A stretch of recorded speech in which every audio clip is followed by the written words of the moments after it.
Hey guys, so I took a little break to look at what I've filmed so far, and what I realized is that I sound very dead, uh, on on that recording. And if I sound like that all the time while I'm DMing, I apologize. Um, I did not know I sounded like that. So to keep things maybe a little more fluent, I took some notes on what I could remember from yesterday's session. So hopefully it'll go a little bit smoother. I mean, I apologize for the video quality. I don't have a really fancy camera. And I know the lighting isn't the most flattering, but, you know, you don't have to watch this. I'm just putting it there if you want to just get caught up or with the last session if you want to keep playing. So with this session, we left off at the rope bridge, and the party was taking cover in one of the secret rooms to the side.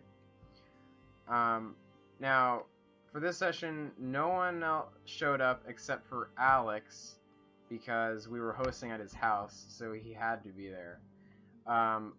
At least of the old party, but we had two new people, which were Alex's sister Rebecca and Rebecca's friend Gavin. Now, Gavin really earned his place in my game, and I'll tell you why in a little bit. But he was playing an elfin sorcerer. He was half high elf, half wood elf. And we were talking about backstory before we started the session, so he could make his character. And he said that he wanted to be a more roguish kind of sorcerer, a sneaky one, and that he had ran away from the Elven Queen. He asked me if this was okay, if like there's an Elven Queen in your world, right? And so could I be the not son but grandson of the Elven Queen, and just be on the run from her, because I left because I was tired of that royal life or whatever, and I just want to strike out on my own. But I'm a prince, so the elves can't just have me go out on my own. They have to keep an eye on me. So he said that he wants the elves to be searching for him because he's the prince. So I was like, well, okay, why not? I mean, you guys already have trouble with the elves, so just add more trouble with the elves. I mean, why not? That's fine with me. So Gavin's playing, his character's name is Rolo Finikir, and Rolo has a bard band, basically. He has a bunch of like bard groupies with him, even though he's not a bard himself. And they stopped in the nearby town of Tribor, which is roughly 60 miles away from the Orc Cave. And while he was in Tribor, he heard of disappearances along the Tribor Trail, of people going missing, traveling from Tribor to Phandalin.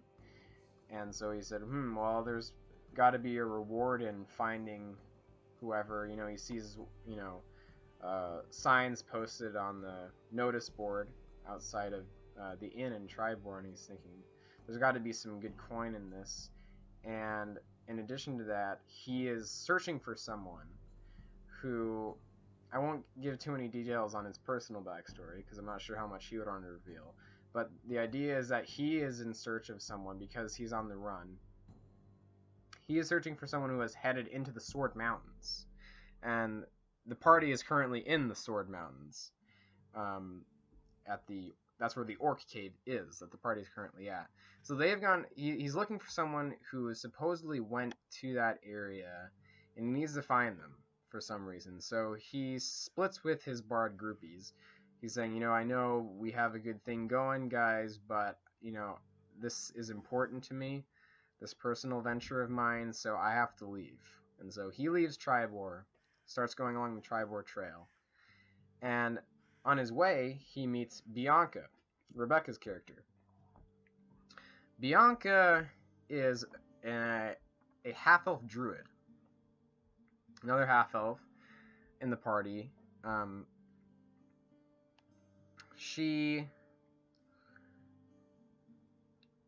believe she escaped from a witch who raised her. She wanted to be raised by a witch alone somewhere in the wilderness. So I said, okay, yeah, you were raised by like a hermit witch.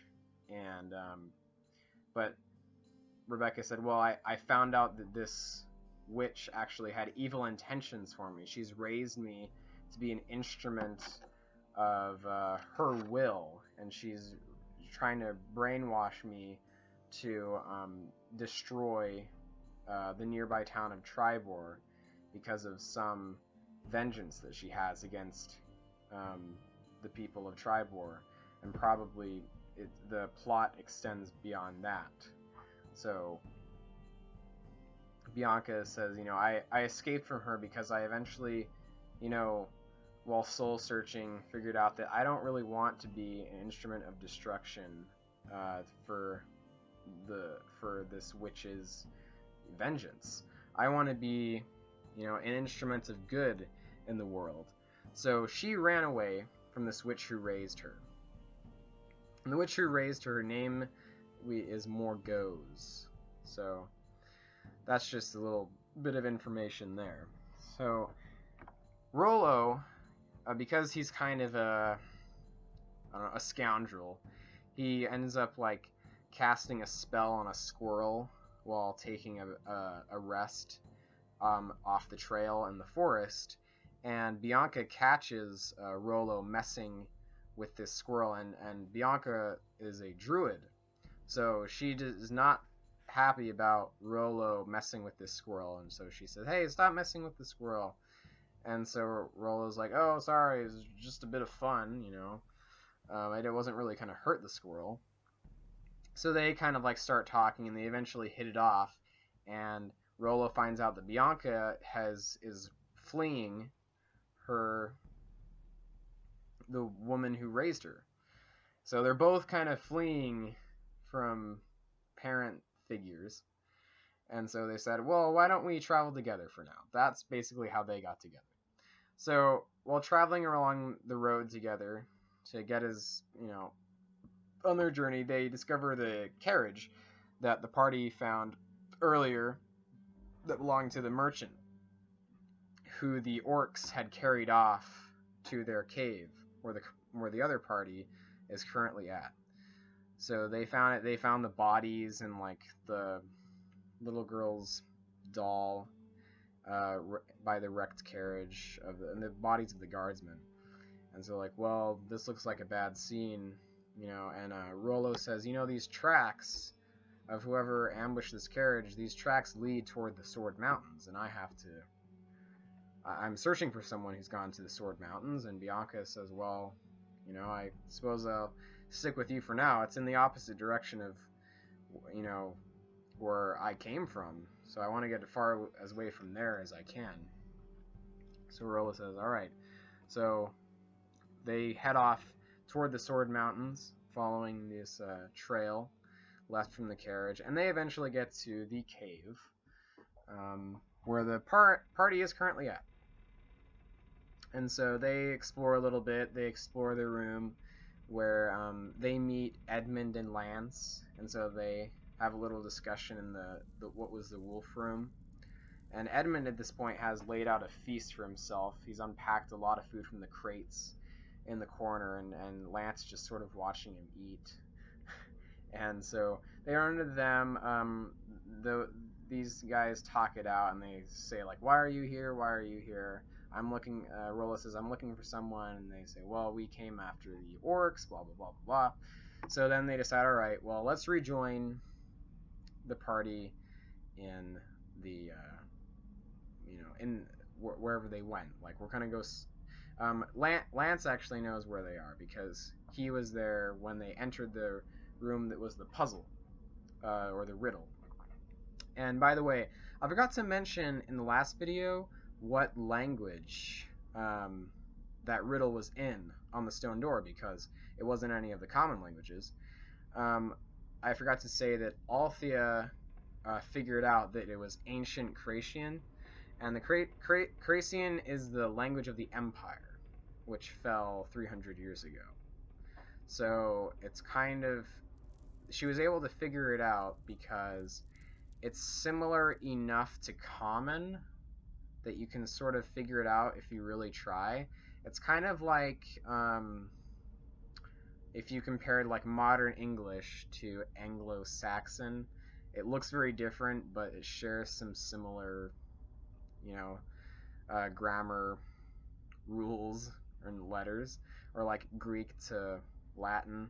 I mean, different but similar, because the common language in my world evolved from Thracian, because the Thracians conquered most of the regions and they kind of really impressed their culture upon the world, and so that sort of their Thracian became the common language of the Western kingdoms. So that's why it's common now. It's because it's evolved into the common tongue. Anyway, enough of that. So they go through that door, and as soon as Rolo sees the bridge, he's saying, "All right, I just want to know how far across this thing goes. How wide is this chasm that this bridge spans?" So he just shoots a firebolt. Yeah, I think firebolt. Over the chasm. It illuminates the distance, and he's like, "Oh, that's 150 feet wide." And he sees the orcs on the other side for a moment, before the flame fizzles out, and he's like, "Okay, here's what I'm gonna do." Like, the orcs see the fireball, and they're like, "Take cover! There's another mage!" And so in response to seeing this, Rolo says, "All right, I cast Disguise Self and make myself look like an orc, and I can mimic." This is one of my from my background, from my charlatan background. Took the charlatan background. I can mimic any sound that I know. And one of his bard groupies that he left in Tribor was a half orc, and the half orc kind of sounded like an orc and had taught him the orc language. So he can speak orc and sound just like an orc, and he cast Disguise Self to look exactly like an orc. So he says, "Hail there," something like that. "We are reinforcements." And the orcs can't see very well because, he doesn't have a light source on him now. I can't remember if he had a light source going in. He might have just been holding like Bianca's hand and she guiding him where they're going. I don't know. I think he maybe had a torch out, but he like snuffed it out, because now the orcs they couldn't see him very well, because he hadn't really fully entered the room past the door, and it was beyond 60 feet, anyway, and he couldn't. Yeah, so the orcs didn't get a very good look at him yet, and it's dark anyway. Even he has Disguise Self to look like an orc, but it's dark anyway. From how far, and they're yelling at each other because of how far they are, like the orcs and Rolo. But Rolo says, "We're reinforcements," and then the orcs on the other side are like, and one of them kind of speaks up for the others, and he says, "Reinforcements? From where? From what clan do you herald?" And Rolo sounds like an orc. So he's like, "Oh shit, I don't know of any orc clans in this world," and so I have him roll a history check. I think that's what it was. So he rolls, and Rolo gets a terrible history roll. He doesn't know anything about the orc clans. He's like, "Well, my half orc buddy, do I know his last name at least?" And I'm like, "Well, he wasn't from any of the free orc clans." And I told him kind of the backstory of the orcs, and I won't go into that now, but it's like he wasn't from any of those free orc clans, so you're not really sure. And so he says, well, dang, I'm just gonna make something up.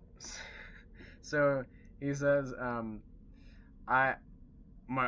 he makes up his name too. He's like, my name is Tankard of the Grogurt clan. And he says Grogurt, and he's like, Grogurt clan from.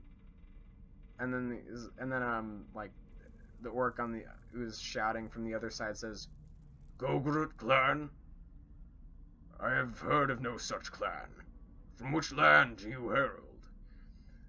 And Rolo says, oh crap, I don't know any of the other lands besides this one. They might know, of other clans on this continent, so I'll try to deceive him. And I'm having him roll deception checks. Like, the orcs are rolling low at this point, so they're kind of believing him right now. They're, like, not sure. So Rolo says, I hail from the land of Dushka. And so I'm like, alright, roll another deception check.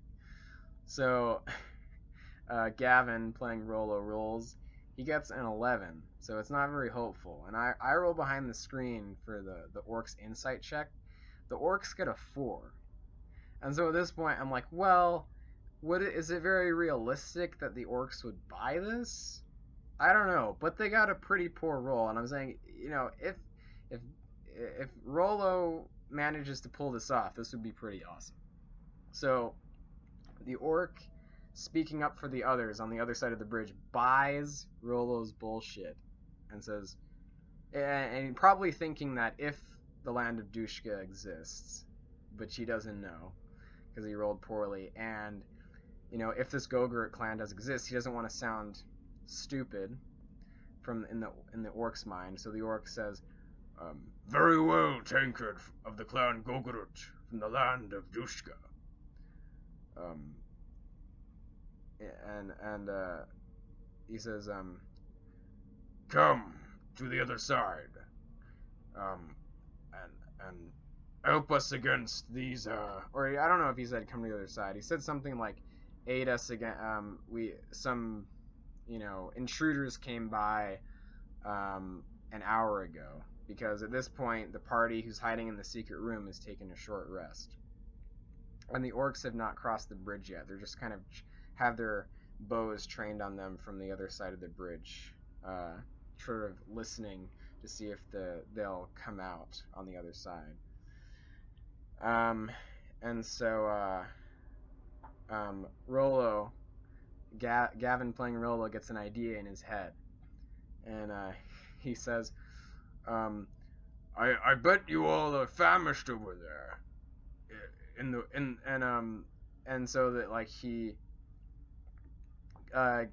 Gavin is thinking that these orcs probably haven't eaten very well because it's winter and it's snowing outside in these mountains, and maybe they haven't had a fresh meal. Maybe they've just been eating rationed goods because of the time of year. And so the orc speaking up for the rest of them, they're kind of muttering and talking to themselves, and the orc that kind of speaks up for the rest on the other side says, yes, we've not had a proper meal since the winter. And so Rolo says, well, in his orc voice, well, as it happens, I have a tasty half-elf right here with me. And so at this point, Bianca, who's playing the half-elf druid, and Edmund and Lance, they're just sort of standing off to the side listening to this. And Bianca looks over at Rolo and says, and they've been traveling for like about a week together now, since they've met along the Tribord Trail. And she says, sometimes I regret traveling with you, like low enough so that the orcs on the other side of the bridge don't hear. And I just thought that was a good quip, like, sometimes I regret traveling with you, when he's talking about, potentially feeding her to these orcs. And so I gave her inspiration for that, because I thought that was a good line. But the orcs sort of said, you have a half-elf? I hadn't really given thought to if orcs are into eating like other humanoids in this world, but hey, you know, it's good on the spot role playing there. So I'm like, yeah, sure, sure they eat other humanoids. Or at least these ones do. So the orcs say, very well, bring her to this side. We would like to partake of your feast. And so Rolo says, oh, just hold on a minute. I'm going to gut her and skin her over here. And so the orcs are like, the orc speaking for the other one says, very well, but hurry up. We are hungry. And so, like, Rolo and Bianca kind of discussing, like, I'm letting them role play. They're kind of thinking, well, what should we do? Like, you bought a little time to kind of come up with a plan, what to do with these orcs. And so then I'm thinking to keep the game moving, that maybe these orcs are indeed rather famished and they miss having a good meal, so they're gonna take initiative and cross the rope bridge to go and watch as Rolo guts and skins Bianca the half-elf. So the leader says, very well, we tire of waiting. We will cross the bridge and watch. And so now they can hear the rope bridge, like the ropes being taut, and like the planking of like footsteps going across the wooden boards of the bridge. And so Rolo says, yes, all right, Bianca, I'm gonna go up and cut the ropes of the bridge so they fall into the chasm. And so at this point, Alexander, who, you know, Alex is the only player there, but the rest of the party is there, like I'm NPCing them, and they're listening to this. Alexander heard muffled voices from beyond the wall of the secret room, and so he decides to slide open the secret door a little bit to peek out and listen to this discussion that Rolo is having, disguised as an orc talking to the orcs. And so Alexander has heard most of the conversation, and he can hear the movement on the bridge of the orcs crossing it. And so I have like him role play a little bit with the other character NPCs and see what to do. Like if Alexander the wizard wants to interfere with what's going on, Alexander's just like, oh, I'll just watch how this plays out. So he leaves it up to Rolo and Bianca to what to do as these orcs are coming across. And so and Alexander can't see in the dark. He doesn't cast light because he doesn't want to give the orcs the impression that he's listening and that the secret door is open a half inch. So he can't see what's going on. He can just hear. So he hears the orcs crossing the bridge. What he thinks is going on, he can hear the discussion that they had. So the orcs, by the time Rolo walks up to the bridge and he waits for the orcs to get about 2/3 of the way across the bridge. And so now the orcs can Rolo has come into view. He's still, from the orcs' perspective, the orcs can now see him on the other side of the chasm, disguised as an orc. And Bianca, Lance, and Edmund are kind of hiding behind the door, like in the crack of the door in the wall, in that wedged in there, just so that they're not seen as the orcs are coming across. And as they get close, Rolo takes out his sword, and the orcs in front on the bridge look and they're like, what are you doing? And then they start charging across the bridge, and Rolo just cuts one of the ropes, and so the bridge is kind of straight like this and then just goes vertical like that. So like I have the orcs roll saving throws for not to fall off. 3 of them fail and just fall right off into the chasm screaming, and the other 3 hang on. And they're shouting at Rolo and cursing at him. And this was just probably the highlight of the session. This was some great role playing going on. You know, the orcs yelling at Rolo for how he, you know, betrayed them and tricked them.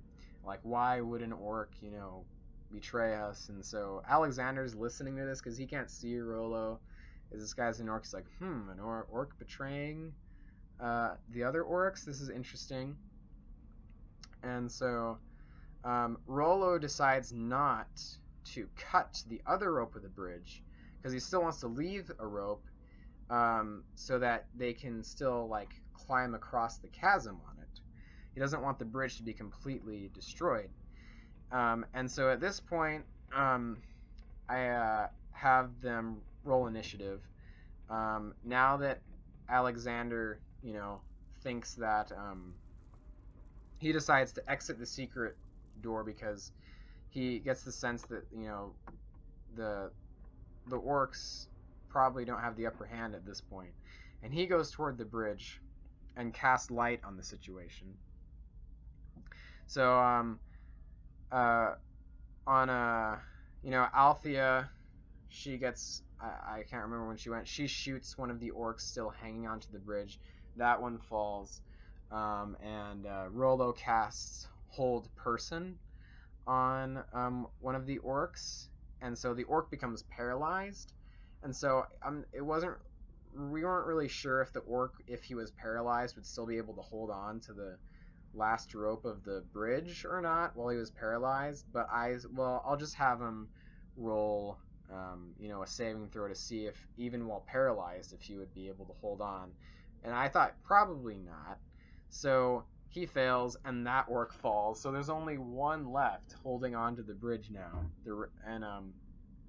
He manages on his turn to get the rest of the way across and climb up onto the edge of the chasm on the PC's side. So, but at that point, he's been shot at and missed, and I think Bianca may have cast a spell and missed him. But Rolo just takes out his, I think he has a rapier with him as a sorcerer. Is kind of odd. And he manages to, I think he got a critical, or he got high damage in any case, and he manages to kill the orc. Only had like 15 hit points in one hit, and he says he just cuts its throat and lets it fall into the chasm. And so that encounter that the other party was having such a hard time with was just dealt with like that by Rolo and his role playing.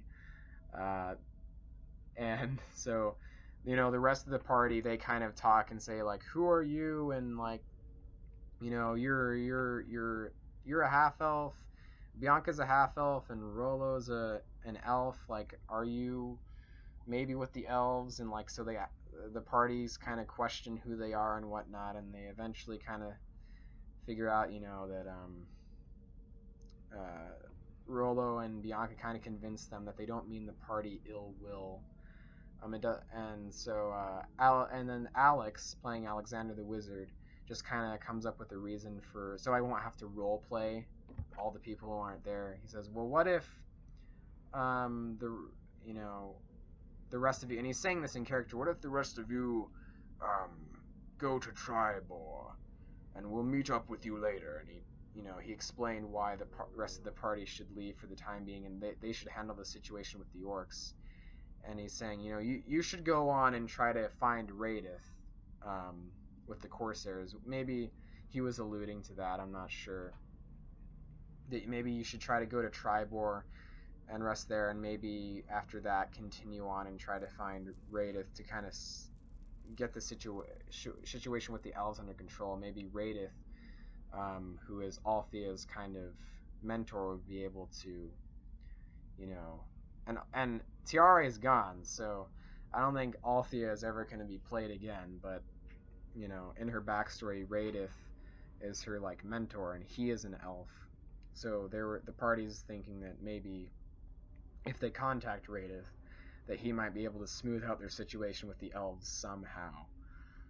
So that was just kind of an excuse to have the rest of the party leave for the time being.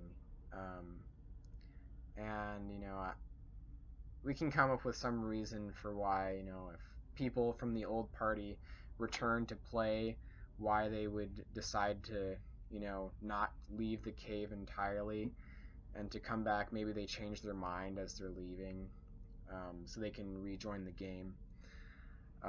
Anyway, so that's how we got the old party to leave for the time being, and so now it's just Alexander, Bianca, and Rolo. Not sure if that was the best way that made the most sense to have the old party not in the current session, but that's what we ended up doing. So Rolo, he's a dexterous guy, even though he's a sorcerer somehow, and he decides to start climbing the sorry, I'm just checking my notes really quick.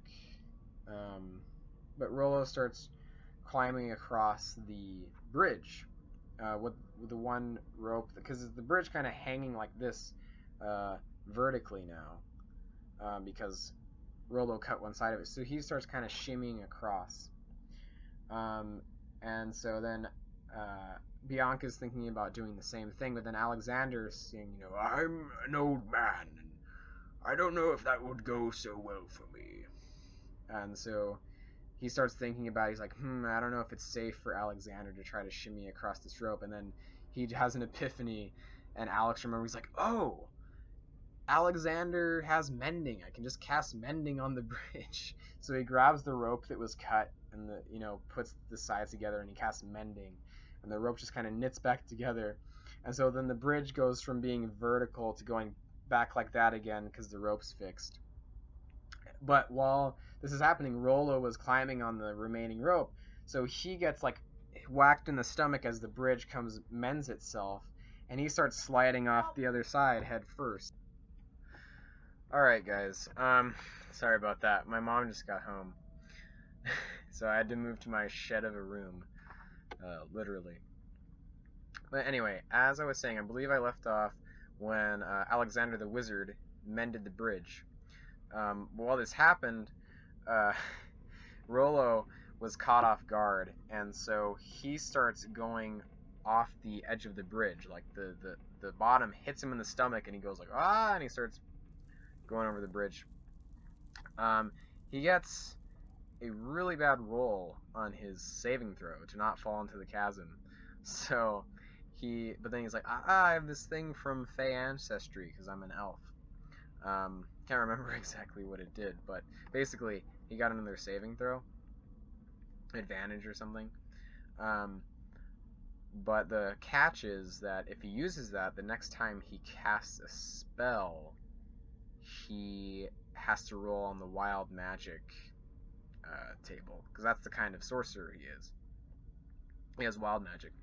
So he rolls again. Luckily, he passes his saving throw this time and does not fall into the chasm, manages to grab onto the edge of the bridge before he falls, and he climbs back onto it.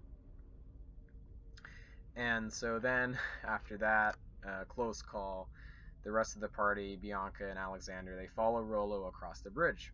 And on the other side, they see this massive stone archway. And beyond that, a set of stairs sort of descending down in a spiral.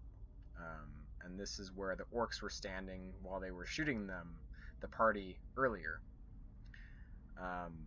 But flanking this door are two massive stone statues, similar to the ones in the by the entrance of the cave, which I didn't explain already. But basically, at the bottom of the statues are like naked humans, like carved out of stone, and then standing on their hunched, like they're bent over, and standing on their hunched backs, like standing on their shoulders, are basically men in like archaic looking armor, like muscle cuirass and like a skirt versus like plate, which is what people in the world would wear now. So like older looking armor. So these statues seem to be very old, and clutched in the statues of the people standing on the hunched humans' backs. These are humans as well. They're clutching whips, and the whip's handles look like the body of a dragon, and like the whip part is like it looks like a dragon's tongue, or perhaps even flame coming out of the dragon's mouth at the end of the handle.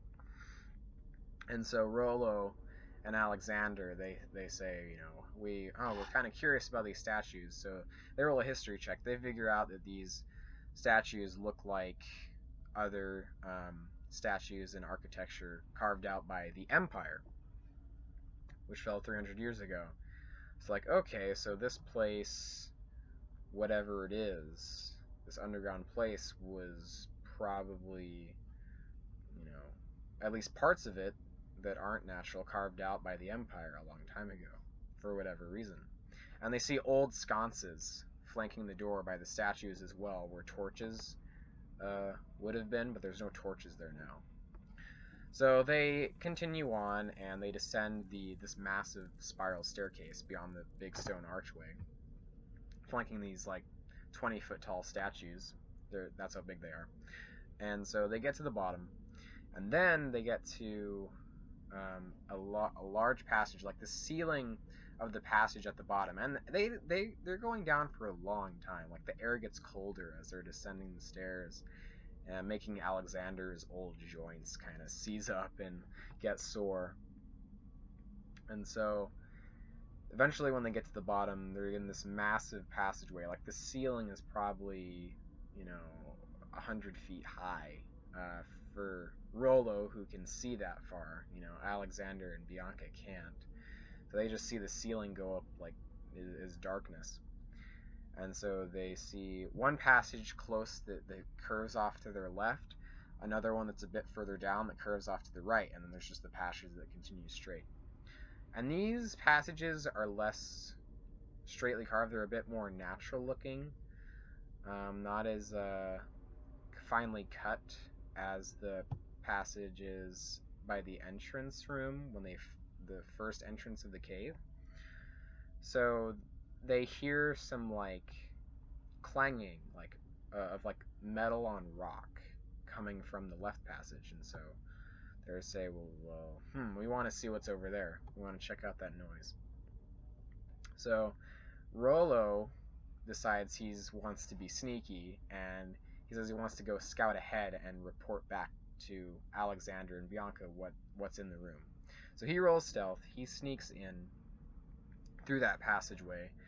After a minute, he gets into this room opens before him. It's a massive room, about like 300 feet wide. And to the left, on the left wall, he sees there's a fire pit illuminating the scene, and he rolls perception and sees goblins and humans. There's about 4 goblins and 3 humans chained at the feet to rocks. They're like staked into these rocks with steel rods, and they're mining away at the wall. And they have like carts next to them, 2 carts that they're chucking some ore into.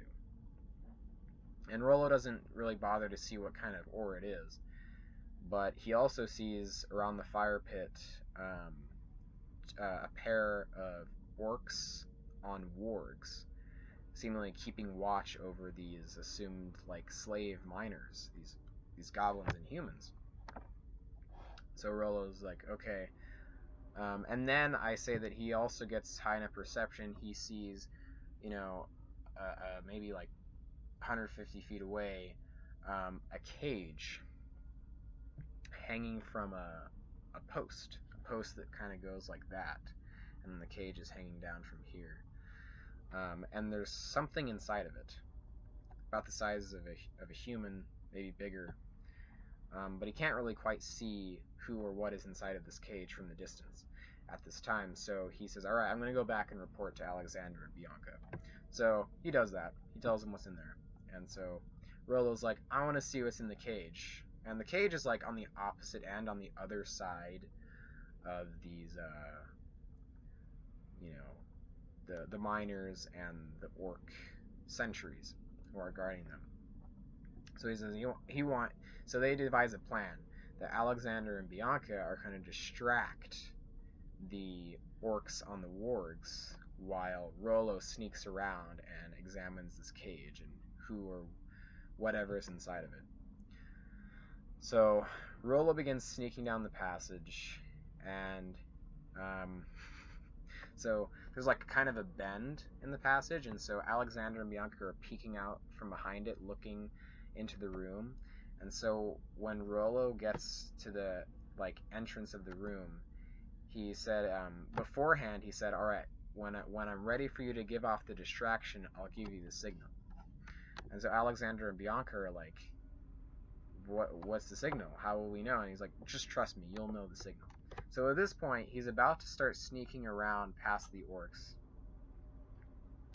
And I make him roll another stealth check because the one of the wargs happens to pick up his scent and is kind of sniffing the air and kind of starts walking toward Rolo, and he's the warg at this point. One of them, you know, there's two, and one of the wargs is about 50 feet away, and there's an orc on his back. Gets about from 50 feet to 10 feet to Rolo, and Rolo's just kind of hiding behind a rock in the room. There's some boulders strewn about, and but the warg eventually loses his scent and turns around and walks back toward the fire by the miners. So Rolo's like, whew, okay, that was close. And then he's ready to give the signal for Alexander and Bianca to distract the orc sentries. So he pulls down his pants and moons them. And they're just like, oh god, okay, I guess that was the signal. So Bianca hoots like an owl, and the orcs are kind of like, I think that's what she did. She did something like that. I can't remember exactly what it was. But the orcs kind of turn and they're like, hmm? And then Alexander, he just screams at the top of his lungs. He just goes, "Ah!" And one of the orcs says to the other, he says, "Go on, check it out." Something like that. So one of the orcs goes down the passage that Rolo and the party came from, where Alexander and Bianca are hiding. And so while that's going on, Rolo's sneaking toward the cage at the other end of the room. So this orc comes around the bend in the passage right in front of Alexander and Bianca. So I have them roll initiative, and they get in a fight. The warg takes 2 nasty bites out of Bianca, and she almost gets end capped. She has like 2 HP remaining, but Alexander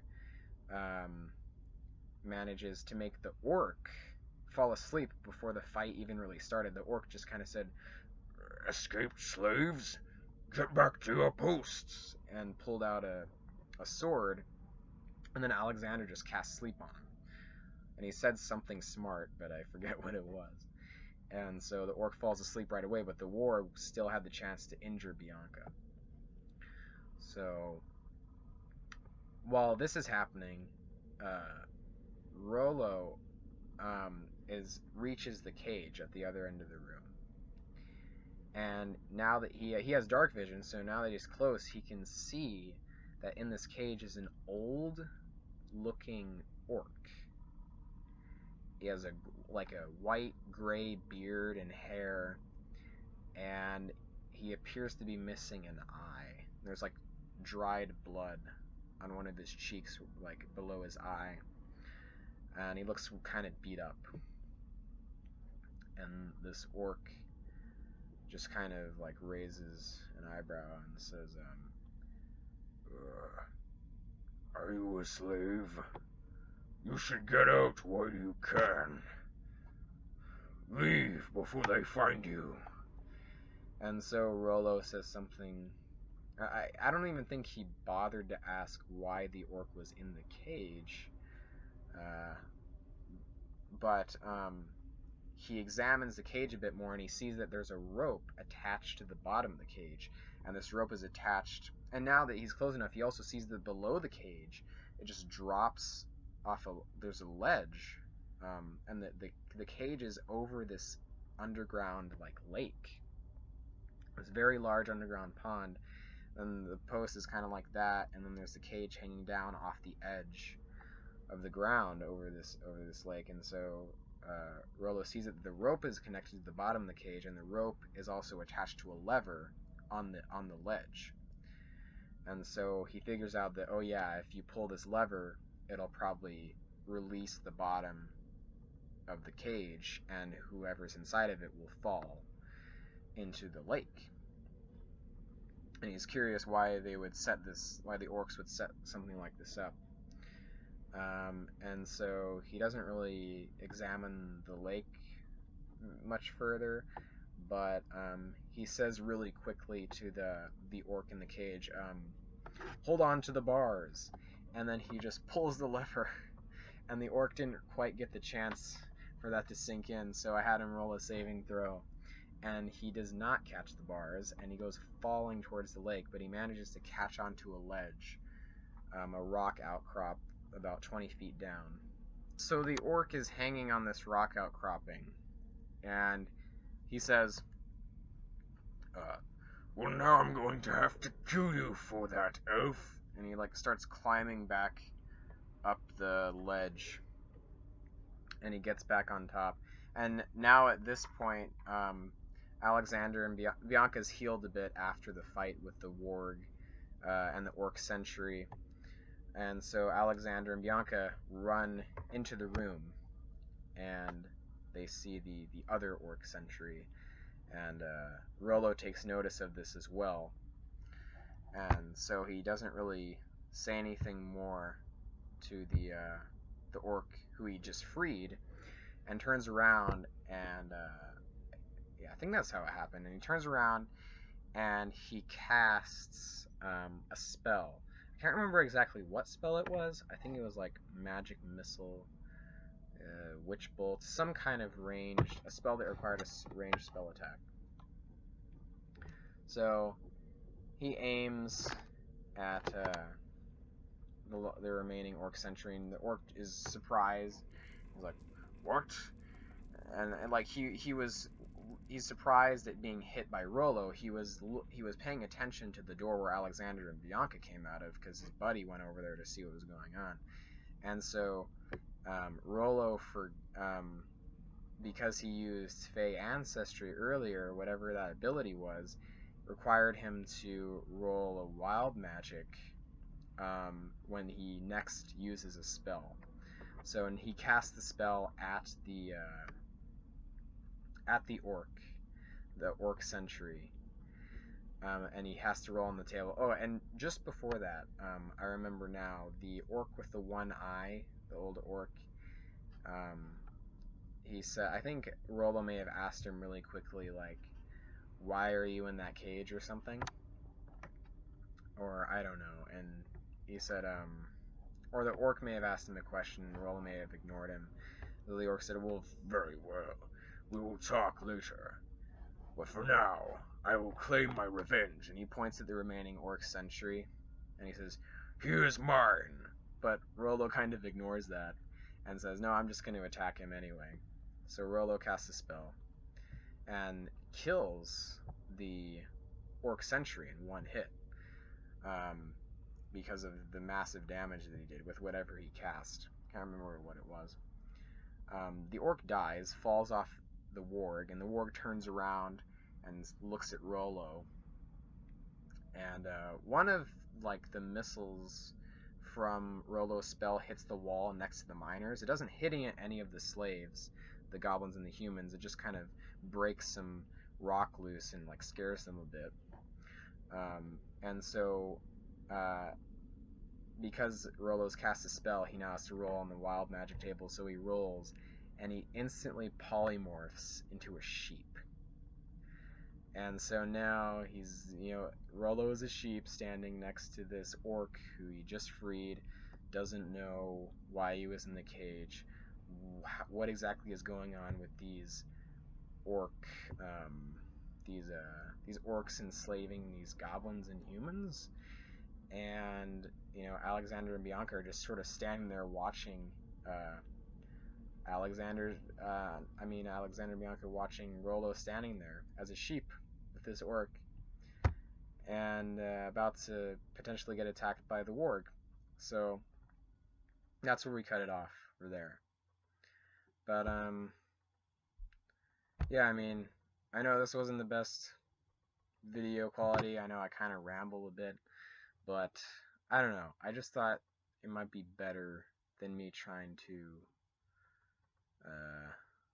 explain everything that happened while you were gone. I just thought it might be nice for people who might come back, who haven't played the last 2 times, to just get caught up if they feel like watching the whole thing of this video. I mean, I don't think you would. I think you might skip a bit, but yeah, anyway,